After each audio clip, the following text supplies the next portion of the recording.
Romanos capítulo 8, versículos 21 e 22.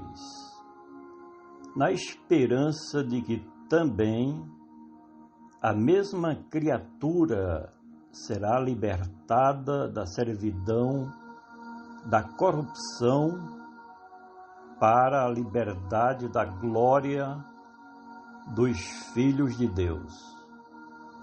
Porque sabemos que toda a criação geme e está juntamente com dores de parto até agora. Na esperança de que também, em concordância ao que o escritor vinha falando em versículos anteriores, Paulo fala do que vai acontecer com os filhos de Deus que participarão do arrebatamento da igreja remida de Cristo, em que se dará a redenção do corpo do pecado, em que os filhos de Deus serão revestidos da incorruptibilidade, bem como da imortalidade. Os efeitos positivos da ressurreição de Cristo para a vida dos seus eleitos serão vistos em plenitude quando os que dormem em Cristo forem ressuscitados para a glória eterna e os vivos serão transformados pelo grande poder do Senhor Jesus. Na esperança de que também a mesma criatura será libertada. Enquanto nesta dimensão da existência humana, todos serão participantes dos mesmos elementos do homem natural, com a diferença de que os escolhidos de Cristo se esforçam com grande potencialidade para renunciarem às coisas do mundo, isso para agradarem a Deus.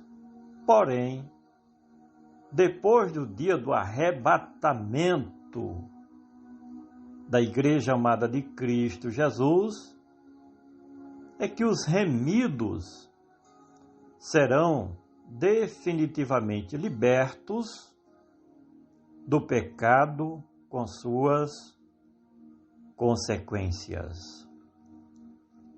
Na esperança de que também a mesma criatura será libertada da servidão da corrupção.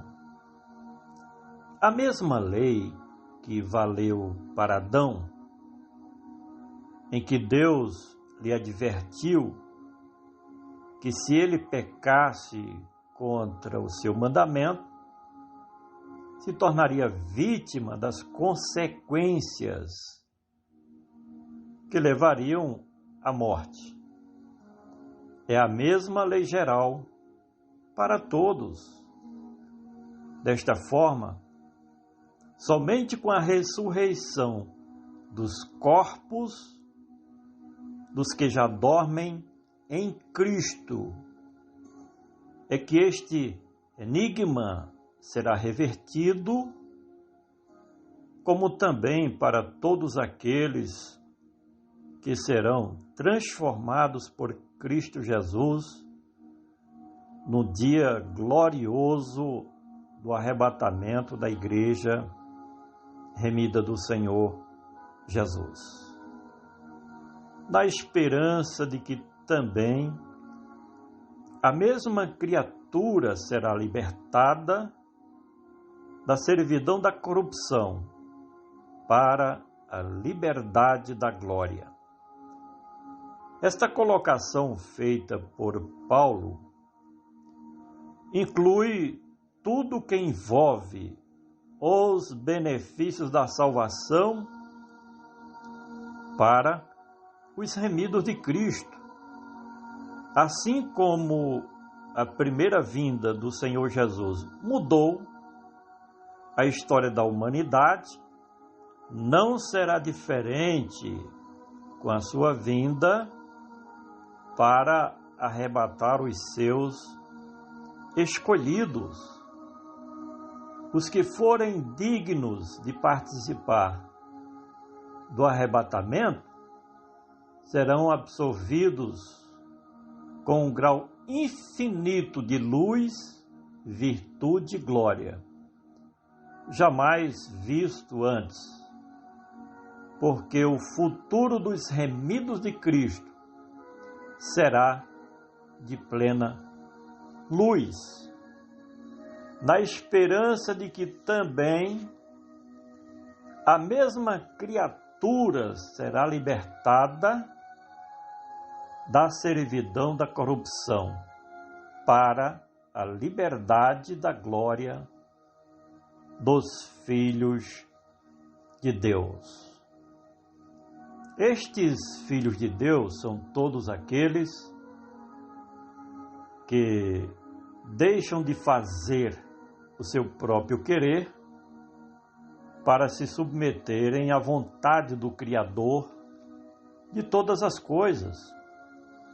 Os filhos de Deus são todos aqueles que aceitaram a Cristo Jesus como o Senhor e Salvador, porque são nascidos de Deus ou nascidos de cima.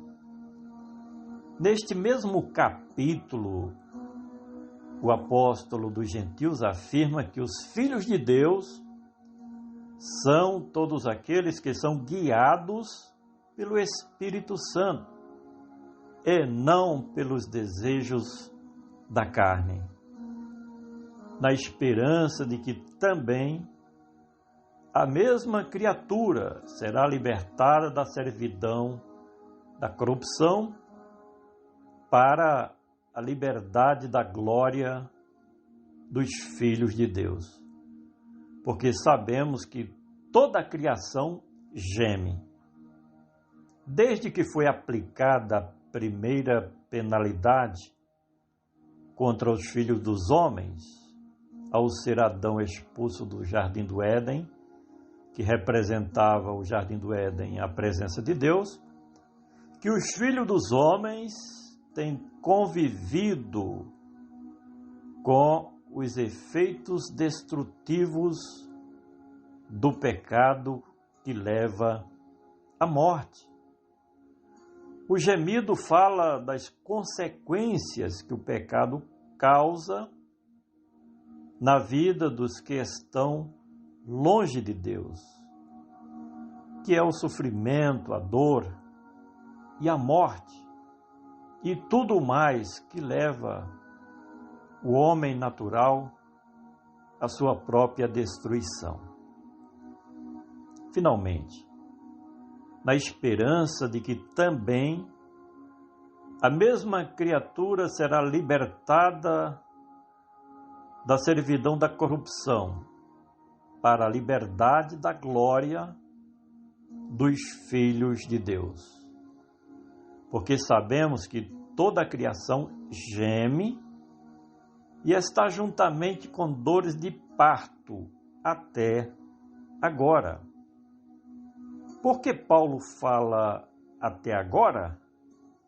Primeiro, porque a vinda de Cristo, como sendo o Messias de Deus, provocou grandes mudanças no tocante à liberdade dos filhos de Deus. Depois, podemos conjecturar que o apóstolo pode estar pensando na volta eminente de Cristo, ainda naqueles dias, para a igreja primitiva, Para o pensamento de Paulo, é que se Cristo voltasse a qualquer momento, todos os infortúnios da vida presente da igreja primitiva cessaria para os que estavam vivendo para Cristo Jesus e com Cristo Jesus nosso Salvador. Compartilhe este áudio e vamos juntos semear o Evangelho libertador do Reino de Deus.